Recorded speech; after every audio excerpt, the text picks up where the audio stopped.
It's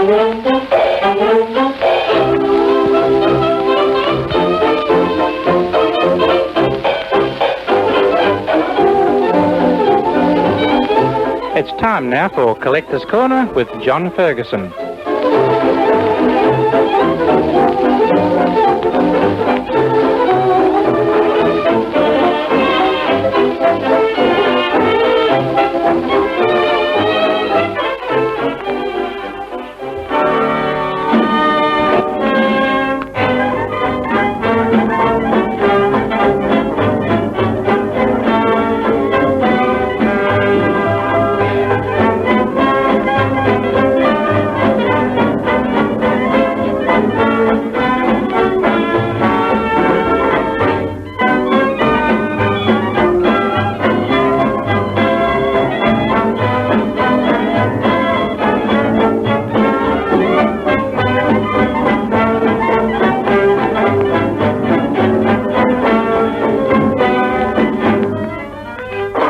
This evening we are broadcasting an interview with Jack O'Hagan, who celebrated his 86th birthday last Thursday, the 29th of November.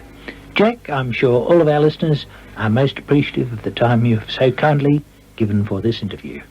Thank you, John. Thank you very much. How did you get started, Jack? I got the start through, I was always keen on music, terrifically so. But I had a music teacher who said to my mother, I don't know it's any use teaching him anything. I said, because whatever I have to piece to learn in between times of his visits, he said he plays it perfectly what he's got to play for me, but he said he plays in a different key. And he said he's going his own way. A couple of other things, but then my big break came from getting into show properly, came from a chap named Henry Penn. There was a big act at the Tivoli called the Brussels Concert Party. Fine act too it was, and this is when Hugh D. McIntosh ran the Tivoli, and it was a class, and later people who played in the Tivoli like Roy Reen, Moe, and Jim Gerald and different ones would never have got into the Tivoli in those days because there was a certain snobbishness about the amount of where you played. J.C. Williamson were always the number one cream. Number two was the Tivoli.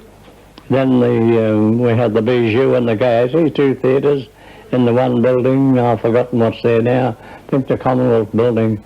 Anyhow, opposite then was the old Theatre Royal where Coles had got a big store. Getting back to Harry Penn, he was Henry Penn as far as the public was concerned because he's the only Englishman, he was only about 22, the only Englishman in the quartet. They were very fine musicians and a very big act. McIntosh paid them enormous money. I don't know whether Henry got his big money, the other three got, but there was Eugene Gousselin and, I can't forget now, the name is too damn far to remember, but Henry Penn and I were down at the beach at Sandringham. We just left the old Red Bluff Hotel at Sandringham, had a couple of quiet noggins, and he said to me, he said, do you ever think of writing lyrics or music to words to anything? I said, I'd have a cut at it. I have written a few things like that, but I said, I've never offered them to publishers. So he said, look, he said, write a couple of them. So we wrote two numbers. Down Carol I Know, That Mysterious Melody, and Oh, Those Honolulu Girls. And thanks to Penn's prestige, I had none at all, he went into Allans with them, and they heard them and decided to accept them both for publication, of which we got 14 quid each out of it, which was, that was a start for me anyhow. And Penn, he was tickled to death to get anything. Did you get royalties as well? That money came from royalties. That was our royalty checks for the two numbers, neither of which clicked, but still it was a start. Can you tell us about Gundagai? Whether you like it or not, you'll be remembered for Gundagai, which stands out above all of your other compositions. Would that be your favourite number? Well, it must be, because it's become a national song. That and Matilda are the two best done. And so much so, the best proof of that is that some 16 years after I wrote Gundagai, George Edwards produced his famous Dad and Dave series, sponsored by Wrigley's. 58 stations in those days, and we thought that was the millennium. You couldn't go any further than have 58 stations doing, I think, 4 nights a week, the Dad and Dave, in which George Edwards, who was a particularly fine artist, he played about 5 parts. And I said to him one day, I said, George, I said, I'm deeply grateful for you using Gundagai as the theme. Well, he says, what other song is known throughout Australia? Now, at that time, although in northern New South Wales, and particularly Queensland, Banjo Patterson's, Waltzing Matilda, that was not known in the southern states, not known to any extent. Until we started to teach them from Allans, because Allans got a copyright on it and made an awful lot of dough out of it. Copyright expired, incidentally, a few years ago, but it was written as a commercial, the Waltzing Matilda, for a tea company in Sydney by the woman her husband ran the business. So it was all in the family, Mary Cowan, and she is always attributed to as the writer of Waltzing Matilda, but I think it goes back further. I think it's really one of those proper folk songs. As I say, Banjo Patterson, of course, was a famous name and famous author, in addition to all the magnificent poems he wrote. And I know that when I wrote the song, that there was enormous demand for it in Melbourne. And in those days, don't forget, our population was only about, this is even in the early 20s, 1921, 22, was only about 4 to 5 million. And Gundagai was such a hit that this Eric Godley, this operatic singer from the Tivoli, he was down in my office one Saturday morning, and I was running over several Allans songs. My job used to be to place these songs with these people, and he said to me, I had carried out a fairly good job and given him 2 or 3 numbers, and he said, what's this number on the piano? And I said, oh, and I sincerely said it too. I said, oh, it wouldn't suit you, Mr. Godley, it's not your type of song. He had the more operatic, great big voice and everything. And he said, run it over to me. So I rang Gundagai over. That was the first time anybody outside of myself had heard it. And he turned around to me and he said, I said to him before, I said, this will not be for you, Mr. Godley, you couldn't sing this. And which I meant, and he just heard the number. He said, that song will make you famous. Just like that. I said, well, I hope you're right. He said, that song will make you famous. And, well, God knows, traveled the world and hit the world later on, and that's quite correct. A question that comes to mind, how did you choose Gundagai? I don't damn well know. I never saw Gundagai 26 years after I wrote it. That's a positive fact. Every time we had to go to Sydney, went by train. There was no planes or anything like that. Occasionally by car. But no, I never saw Gundagai. It was just the name appealed to me, and there had been songs. Now the Women's Weekly published an article that the world famous Australian song Gundagai was written by Jock Moses and Jack O'Hagan. Now, there was a man called Jock Moses who wrote some very good poetry. Don't forget, every fellow had to have a recitation in his pocket in those days. If you went to a show of the night, and John was one of the, everyone had to do something in the old musical evening, and you pulled your poem or your song out of your hip pocket, unless some bugger beaten you to it, and sang the song. But that was the first illustration I've got of it, and became such a colossal hit in Australia that people were screaming for it. We were printing it with 15 and 20,000 lots at Allans, sheet music it is, and they said, we've got to get a recording of this. So Peter Dawson, our Australian artist, was right at his top in England with many big hit numbers behind him. And Peter was the first one to record it. And it came back to Australia, and until the time he died, it was still in his repertoire. There's a scene that lingers in my memory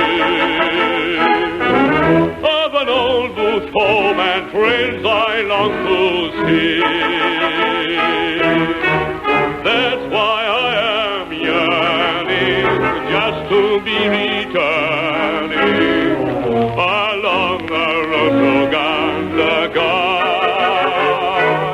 There's a track winding back to an old-fashioned shack along the road to Gundagai, where the blue gums are growing and the marambitchis flowing beneath that sunny sky, where my daddy and mother are waiting for me, and the past of my childhood once more I will see. Then no more will I roam when I'm heading right home along the road to Gundagai.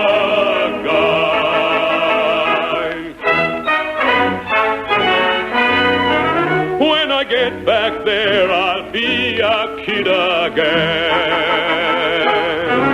Oh, I'll never have a thought of grief or pain. Once more I'll be playing where the guns are swinging along the road to Gundagai. There's a track winding back to an old-fashioned shack along the road to Gundagai,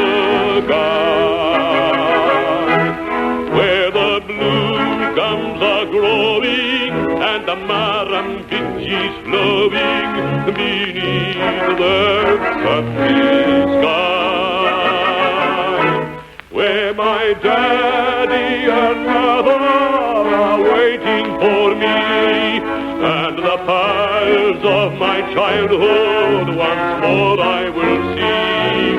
Then no more will I roam when I'm heading right home along the road Gundagai. Gildeck accompanied you on piano with your first commercial record. My godfather, that's, you're taking me back now. Well, I know that. Because Gildesh came out here with an act on the Tivoli, Brody and Guest, B-R-O-D-I. He was a Russian, and he had a magnificent voice, but his trouble was, and this guy had his humour, Gildesh would play a piano solo with Brady off stage, and Brady's entrance would be to come in perhaps as the Volga boatman or somebody in the... And he invariably got things mixed up. I mean to say, the Desh would be playing an interlude, and then he'd say, well, now we get into the Scottish end of things, and we'll go ahead and with the Scottish thing, and he'd come out in bloody uniform of something entirely different. You went on to make your first record in 1927, January the 18th to be exact. That's Why I Love You. Do you remember that song? Yes, remember it well. It was, strangely enough, it wasn't one of my numbers. It was written by Walter Donaldson, who probably ranked about number 2 in the songwriting field in America to Berlin at that time. He wrote a lot of hits, including Back Home in Tennessee and many more.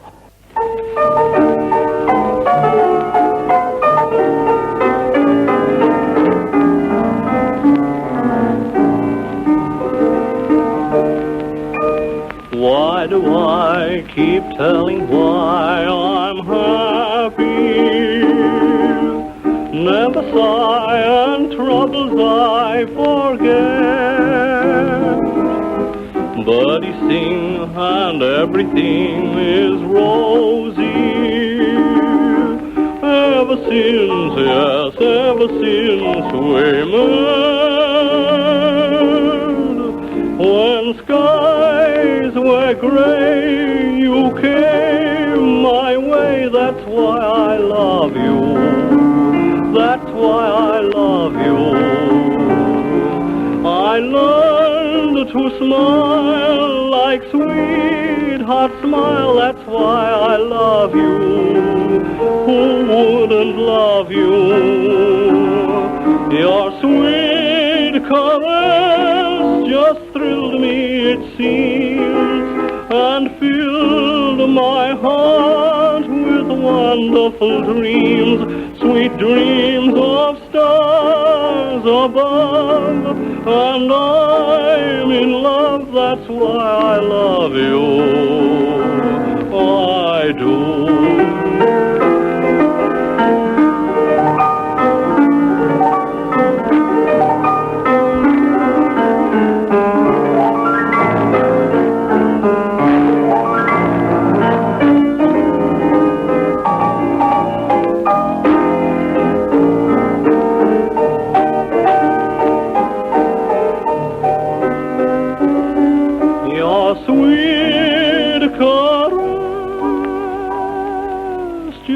Thrilled me, it seems, and filled my heart with wonderful dreams, sweet dreams of stars above, and I'm in love. That's why I love you.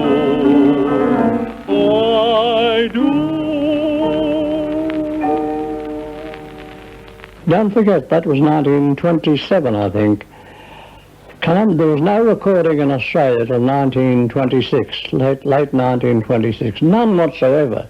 So much so that when I wrote my smash hit, which I didn't know when I wrote it what it was going to be, but Gundagai, that was written in 1921, published in 1922. Well, that's the date of publication on the music, although it was going round a bit. And there was a big act at the Tivoli, an operatic act. The man's name was Eric Godley. This man Godley, who'd come into I was professional manager of Allans, that was dealing with all the pros. I'd got a very big job for a young bloke. I was getting £8 a week, which was a lot of money in those days. You could do lots of things with it. And George Sutherland, who was my mentor from Allans, who was general manager and later managing director, he said to me one day, I was walking through the shop, he said, "I've been looking for you." He said, "How'd you like a job with us?" And I was getting £3.10 a week at a real estate agent's office. I didn't do badly either. I might have made another TM worker, value well out of something for I Anyhow, the very thought of getting into the music business and a 3-month trial at £8 a week, well, Jack, that was something that out of this world to me. And they put me in charge of what they call the professional department. They just started that in Australia. I had a predecessor, Frank Donovan, who was a very good man, and he was grabbed by Frank Albert, the big Sydney music publisher, from Allans, and they had to have a replacement for him. And as I was saying, I was lucky enough to get the break to go into Allans, where I stayed for 12 years until we opened up a broadcasting station, 3AW. Now, what was your part in the opening of 3AW? As a matter of fact, I was practically doing everything. I did the first amateur hour ever in Australia, and that is, you could bet on that, John. It was the first amateur hour ever done in the country.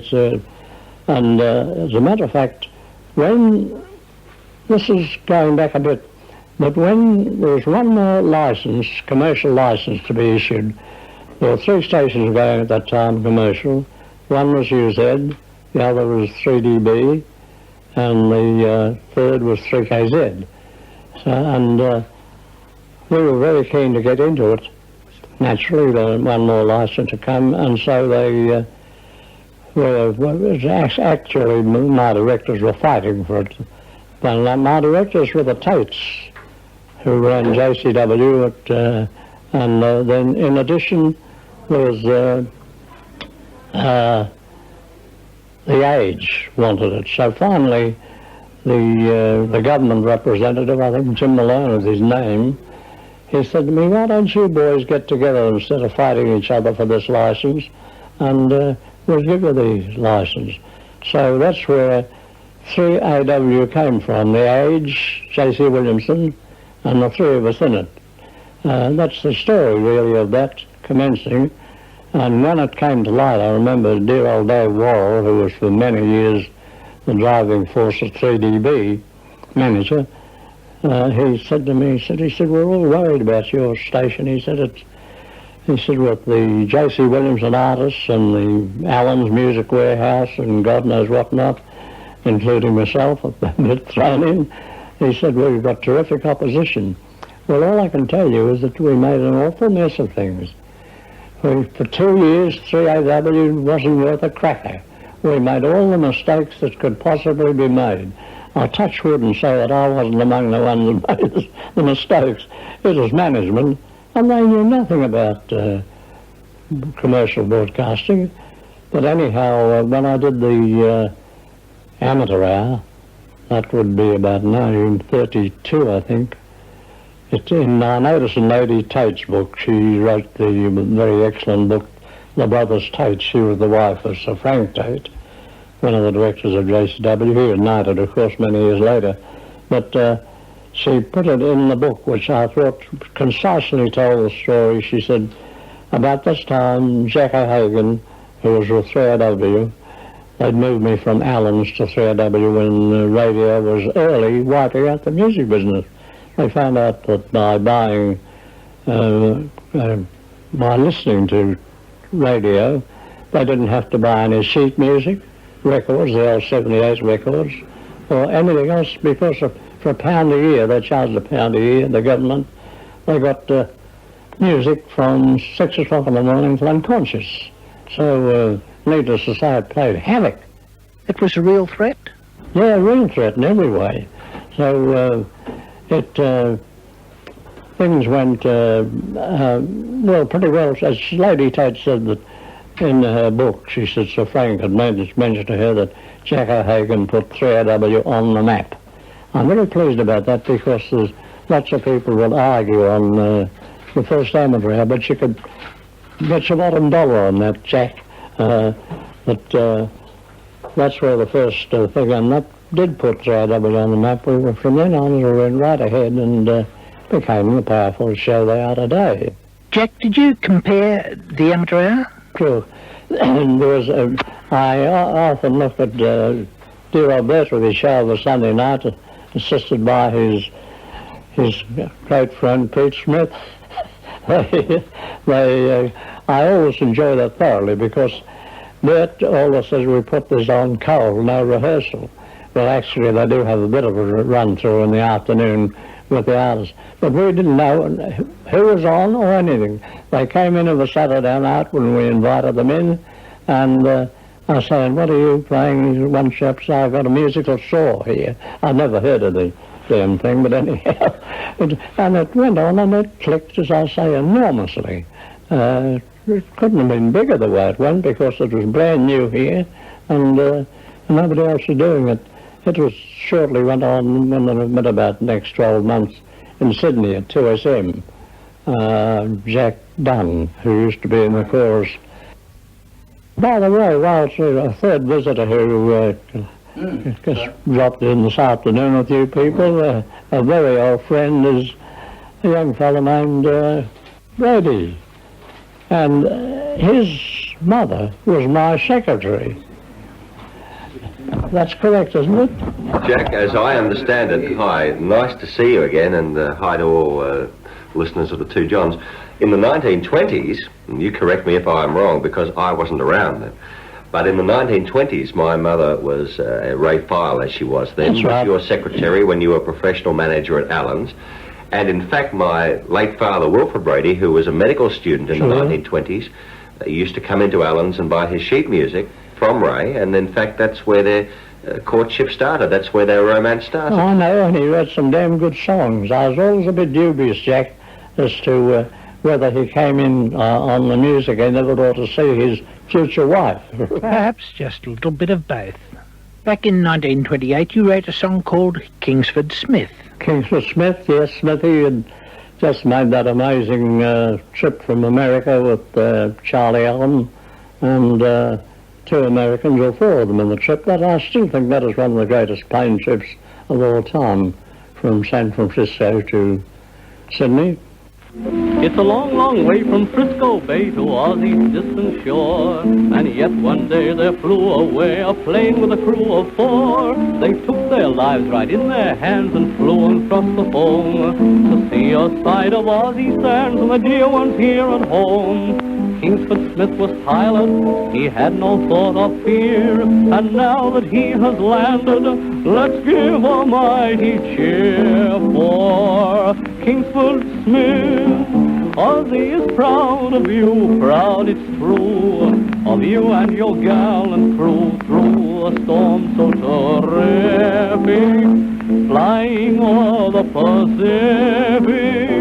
Kingsford Smith, flying by day or night, proved you wear true blue. In flying Aussie will never be at a loss, while we've sons like the boys in the Southern Cross.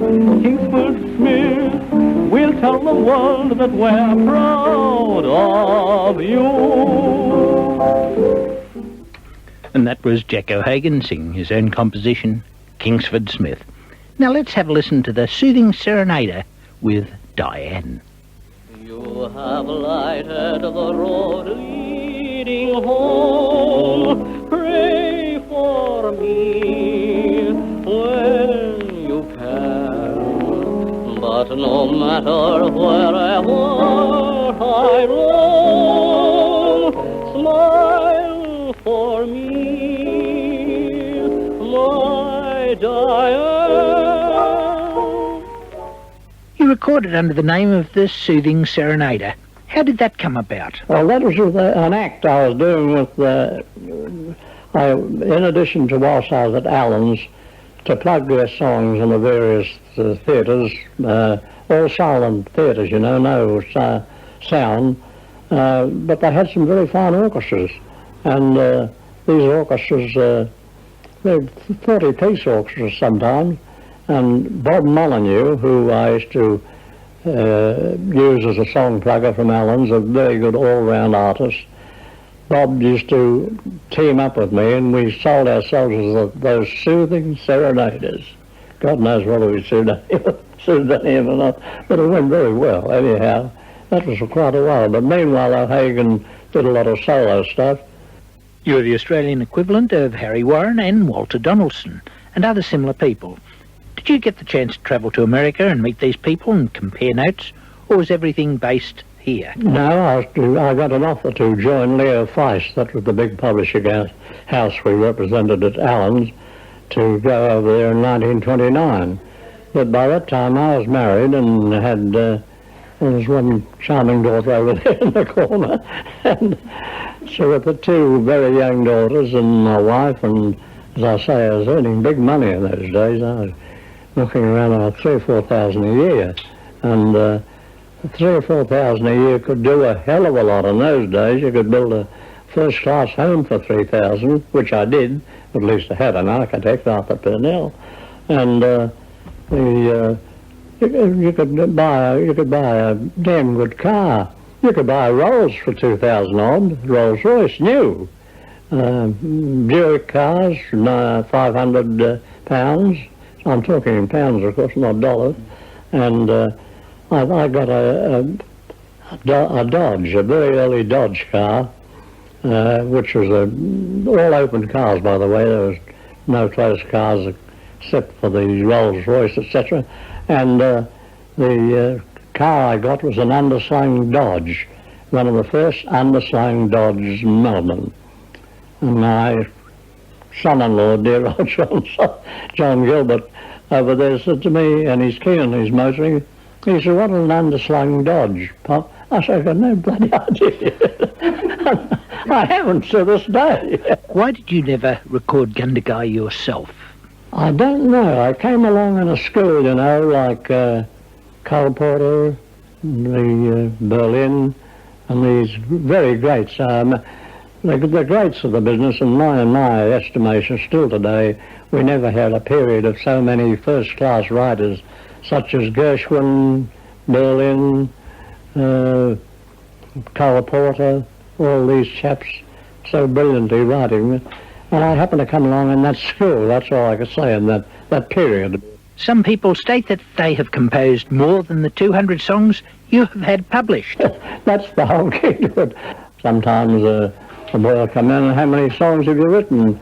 And a couple of hundred, but they're not published, never been heard of. And it's no reflection on them. God knows they could write 2,000 as far as that goes. But then I wrote a lot of musical comedies, you know.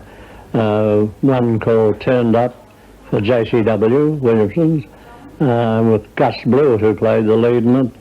That was 1929 or 30, somewhere around there. You also became friendly with Oscar Hammerstein. Oh, yes. Oscar was a very close and warm friend. We didn't see nearly enough of each other that I wanted to see, but we used to have meals together. I remember a very delightful meal my wife and I had with Oscar and his wife. He married a Melbourne girl, you know, Dorothy Blanchard. And he was one of the most human people I've ever met in my life, and certainly modest. He was the king of Broadway, but he was the most modest man, because people these days, they talk about the famous team of Rodgers and Hart, a marvellous team. Larry Hart wrote wonderful lyrics to the splendid music of Richard Rodgers, Dick Rodgers. It was a strange thing. Rodgers and Hart had come together. Larry Hart had died. He used to get on benders, long benders, and never come good sometimes, and finally died. He drove Rodgers nearly mad waiting on lyrics. They'd have a show, the second act not written, and they'd be waiting on his words. So finally, when he died, but he joined up with Oscar Hammerstein, and probably one of the greatest link-ups in show business history, because their first show they wrote was Oklahoma, and that ran for over 2,000 performances, which was an enormous run in those days. And then they bought a show called Annie Gets a Gun. And Jerome Kern, Jerry Kern, marvellous writer, he'd gone to New York. He lived in California. He'd gone to New York to write the music to Annie Gets a Gun. Now, when Berlin, at about this time, he dropped dead practically in the street in New York. Jerome Kern, he absolutely threw a huge spanner in the works with him to write the music of Annie Gets a Gun. I've often wondered, in view of the enormous success of Annie Gets a Gun, how the score of Jerome Kern of these delicate, lovely melodies would have fitted into the attack that Irving Berlin put into, because he eventually wrote it. But they tried to, having bought the show, Rodgers and Hammerstein, and they saw that it was going to be a natural hit. They wanted Berlin right or wrong to write it, and he came and spent a whole of the day with them. And Oscar told me this. He said, Berlin said, no. He said, I won't be involved in this. He said, because you've got a western, Oklahoma, on the cowboy angle and all that type of thing going, and it would be bad business for me. And Berlin is probably right. If I wrote the lyrics of music in his case, Hammerstein wouldn't have been in it, although they owned the show, it wouldn't have mattered a damn. But so he said no, he wouldn't touch it. Anyhow, they said, well, take the script away and read it. Well, when he read the script, it was a marvellous script written by Dorothy Fields, born in the theatre. Her brother and father were both famous in the business. And Berlin that night read the script and saw what a wonderful show it was, and nothing to do with Oklahoma, because it's comedy. This amazing woman, and she did exist, of course, Annie Oakley, who was the greatest shot in the world, and so away they went, and Berlin said, I'll write it, and within about 3 weeks, I heard Ethel Merman say on TV years later, or on radio years later, that he wrote the whole of the score in 3 weeks. And there were some big hit numbers in that, including the Bible of the actors today. There's no business like show business day. And that's practically a biblical thing with the theatre now. Whenever they have a big gathering, they generally finish up with, there's no business. The voice is slipping today. There was a tune, Colonel Campbell and Mr. Lang, composed by John Quinlan, and was recorded in 1932 by Quip and Quirk, Len Maurice and Jack Lumsdaine. That's right. Well, the reason they used to nom the plumes, that the political situation, if we think it's a bit hairy now with Bob and his friends and his opposition going through, it was nothing compared to Jack Lang in Sydney at that time.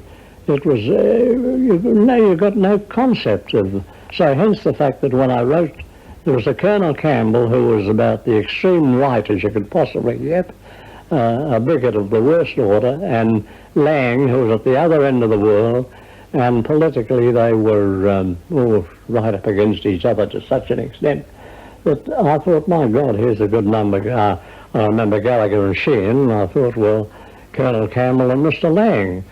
And but I dare not put it out on the name of Jack O'Hagan. I used my mother's maiden name, Jack Quinlan, I think it was, or John Quinlan.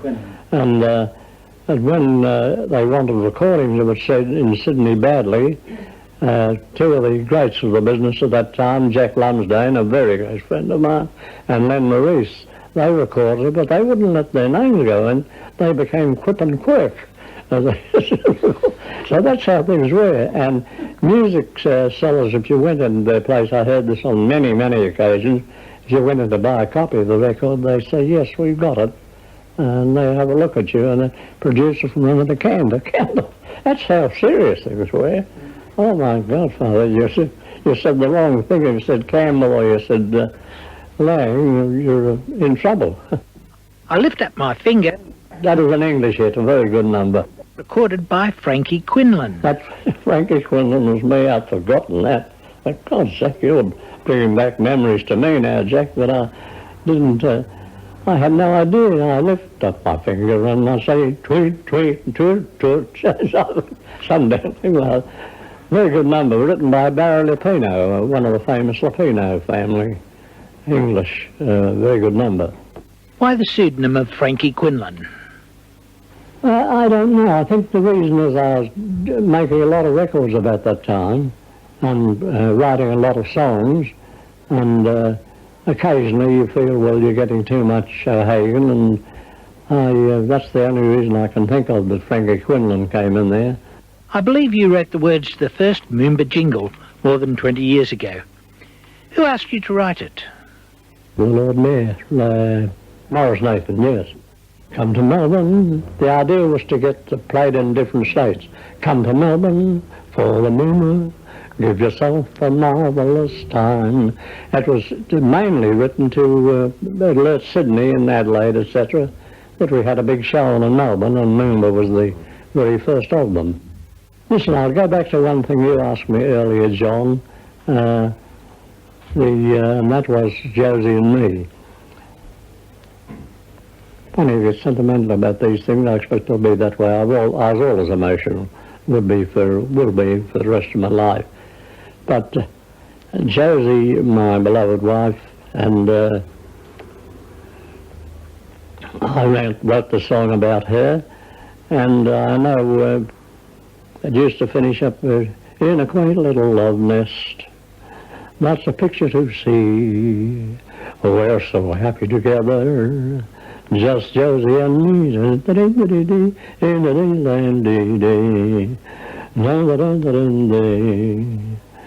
so happy together, just Josie and me.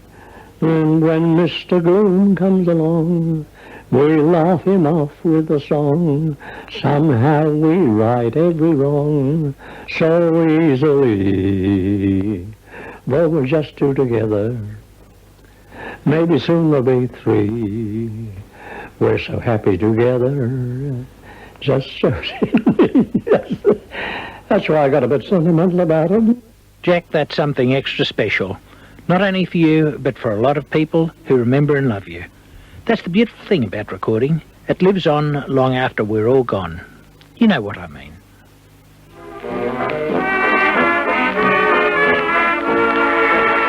In a quaint little love nest, like a picture to see, we're so happy together, just Josie and me. There's a sweet little blue room, that's as snug as can be, just a real Bill and cool room for Josie and me. With the Green Mill Orchestra, you'll probably recall, Jack, even though you may not get credit, you were there as vocal chorus. Sure, that's right. And also with Art Chapman and his orchestra at they were at the Rex, that's in Nicholson House in Colchester. I'll tell you one thing you might not have there, John, and that was my association with the Mexican Serenade. Now, that was one of the greatest breaks of my life, and probably next to Gundagai and one or two others made as much money out of it, Mexican Serenade.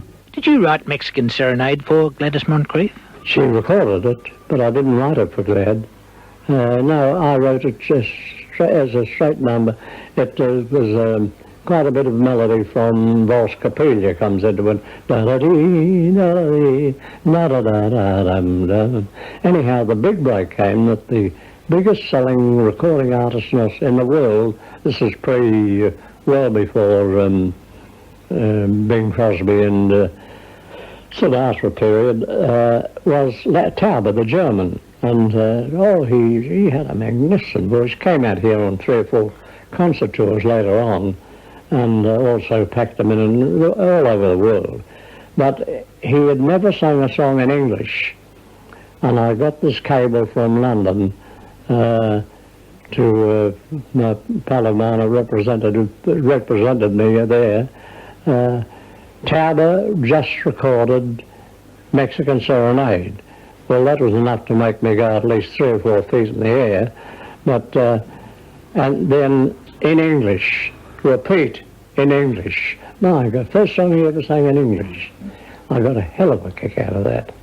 And a wonderful break, because it became, incidentally, as I was saying that I'd written so many numbers and recorded so many numbers, I wanted the Jack O'Hagan angle to get out of it. So I wrote Mexican Serenade, lyrics and music by Pamela Therese at the corner. And the ABC, as usual, they could get some marvellous pronunciation of Therese. We'll now have Mexican Serenade written by Teresa. Leave it to them. The ABC, I think it all will get something different. Through the trees of the breeze comes a Mexican serenade. How it calls and enthralls me, my Mexican serenade. Once again, bright stars shine, I am yours, you are mine, in a world of romance divine.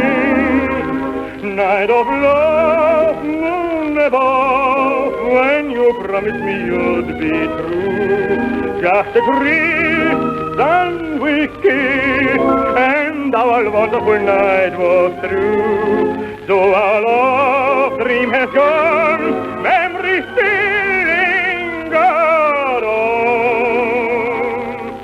Of that night and the Mexican serenade. Jack, you may remember the rowing song you sang and recorded on the Xavier label with the Sundowners, titled Lift Her Home to Victory. We are waiting, we are watching, in apparent unconcern, though we own a lumpy feeling in the throat. And everyone who understands may easily discern that our hearts are up the river in a boat. Our hearts are with our comrades who await the pistol's crack that sends away the racers on their first and off tram to dash. We are waiting, we are watching, they will soon be coming back. They'll be tearing down the Yarra like a flag. Swing steady and true, take up Savior, a ripping her through. With a frantic sort of rhyme, our hearts are beating time, while swiftly down the river speeds their crew. Of great souls be they old or new, they were never so proud of you. Swing together, shipper, swing your backs and lift the whole to victory land.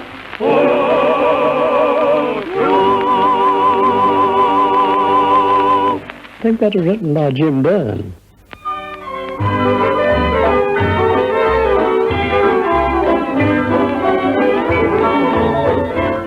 Jack, a moment ago, while the recorder was stopped, we were talking of Gundagai again, and you were saying it was almost the road to Bundaberg.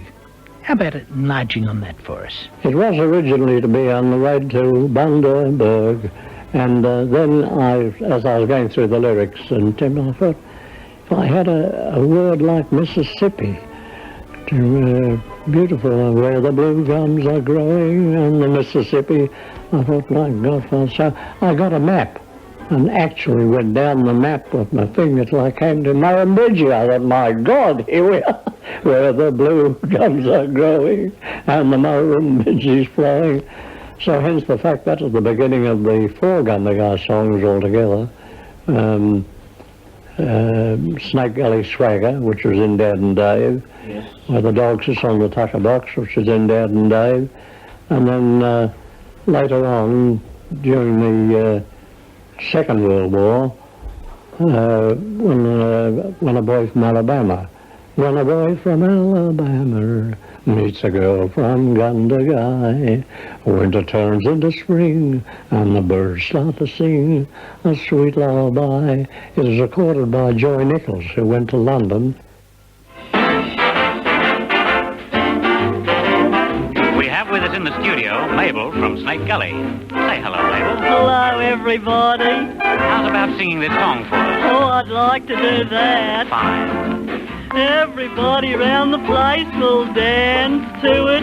It's gonna set the pace, so prance to it. It's a slifter, body lifter, the Snake Gully swagger. Every tramp along the road will sway to it. Farmers help to load their drays to it. Even our bows and their tabos do the Snake Gully swagger. My Mabel waits for me underneath the bright blue sky, where the dog sits on the tucker box 5 miles from Gundagai. I meet her every day, and I know she's dinky-die, where the dog sits on the tucker box 5 miles from Gundagai. I think she's bonzer, and she reckons I'm good-o. She's such a trimmer that I've entered her for the local show. My Mabel waits for me underneath the bright blue sky, where the dog sits on the tucker box 5 miles from Gundagai. When a boy from Alabama meets a girl from Gundagai, winter turns into spring and the birds start to sing a sweet lullaby. When the boy from Alabama tells the girl from Gundagai that, believe it or not, he sure likes her a lot, a silver linings in the sky.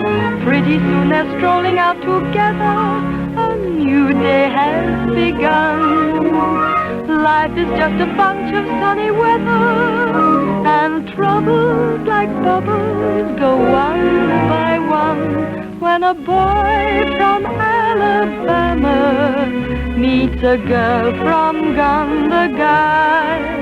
All the world is in tune, and a sweet honeymoon will happen in the by and by. And a boy from Alabama Meets a girl from Gundagai. When it turns in the spring and the birds start to sing a sweet lullaby. Then the boy from Alabama tells the girl from Gundagai that, believe it or not, he just likes her a lot. The silver linings in the sky. Pretty soon they're strolling out together. A new day has begun. Life is just a bunch of sunny weather. And couples are couples go one by one. When a boy from Alabama Meets a girl from Gundagai. all the world is in tune, and a sweet honeymoon Will happen in the by and by. There's a track winding back to an old-fashioned shack along the road to Gundagai. What has the town of Gundagai done to honour you in return for the publicity given them by your song? Well, number one, Gundagai, the people up there have been marvellous to me. They invited my wife up to have a special 2 or 3 weeks with them in a back-to-Gundagai movement. And the mayor of Gundagai, Boss Sibley, and the troops gave me such a wonderful time. It took about a month to get over it. I was in everything, and they said to me, we're going to Tumut tonight. I didn't know where Tumut was. And they parked me in a car, and out we'd go, and there'd be a dance and a crowd there, and away we went. But you fit in with those things. You're grateful for them. And Cliff Butcher, who I mentioned that name particularly, he was later mayor of Gundagai, and also, I think, Gundagai itself, one of those personalities that got in, and he couldn't have done enough for me, nor the people of Gundagai. They're personally wonderful. I believe they even named a street after Yes, O'Hagan Street. It was alongside the hospital at that time. I don't know whether that hospital is still there, but my son-in-law was up there recently, and daughter, and they thought they'd have a bo peep at Gundagai once again, and they were querying about, there is a street there, O'Hagan Street. I don't know whether they have to have police guarding the traffic or anything like that, but still, it's up there somewhere. When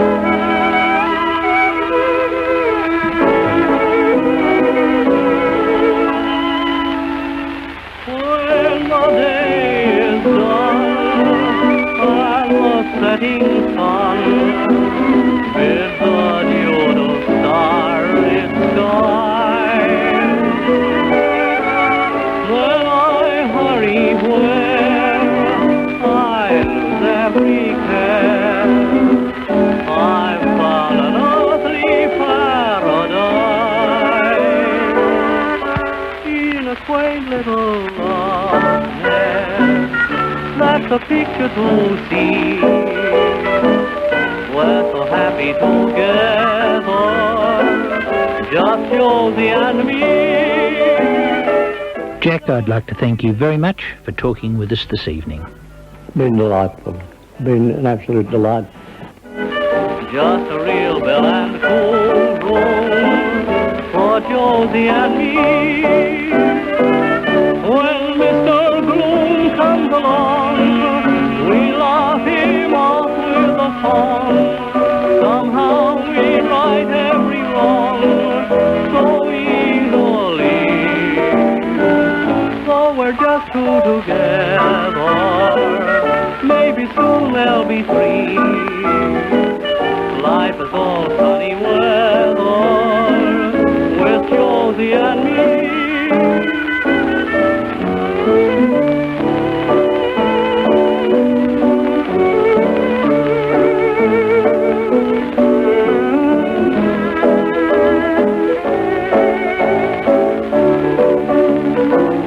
In a quaint little loveliness, that's a picture to see.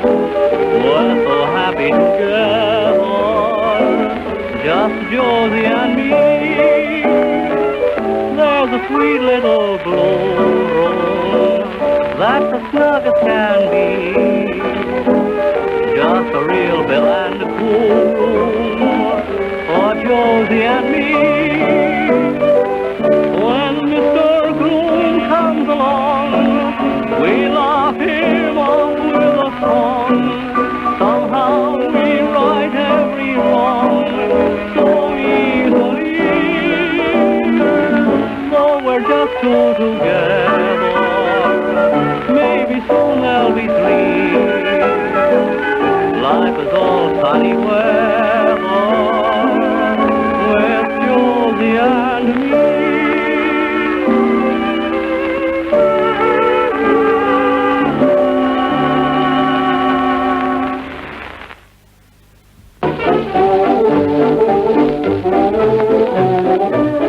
And that's the end of Collector's Corner for another week.